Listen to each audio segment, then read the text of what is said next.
మా హయాంలో గొప్పగా నేను చెప్తా ఉన్నా. దేవుడి దయతో, ప్రజల ఆశీర్వాదాలతో 5 ఏళ్ల కాలంలో 2 ఏళ్ళు కోవిడ్ ఉన్నా కూడా కేవలం మాకు 3 సంవత్సరాలు మాత్రమే మా చేతుల్లో ఉన్నది టైం.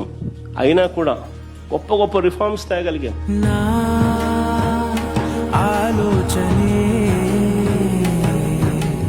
నిరంతరం నీకు నివాళినివ్వాలని విద్య, వైద్యం, వ్యవసాయంలో అనూహ్య మార్పులు తీసుకొచ్చాం. గ్రామాలలో సేవలు గడప వద్దకు తీసుకొచ్చాం. ట్రాన్స్పరెంట్గా చేయలేము అని అనుకునే పరిస్థితుల్లో నుంచి గవర్నమెంట్ సేవలు ట్రాన్స్పరెంట్గా లంచాలు లేకుండా ఇవ్వగలుగుతామని ప్రూవ్ చేసినాం. మేము చేసిన బృందం ఎంపవర్మెంట్ అయితేనేమి, మేము చేసిన రిఫార్మ్స్ అయితేనేమి,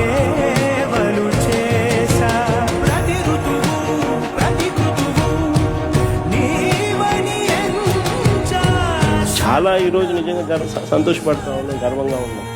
3 ఏళ్లలో ఎవడు చేయలేని గొప్ప కార్యక్రమాలు కూడా దేవుడి దయ వల్ల చేయగలిగాను.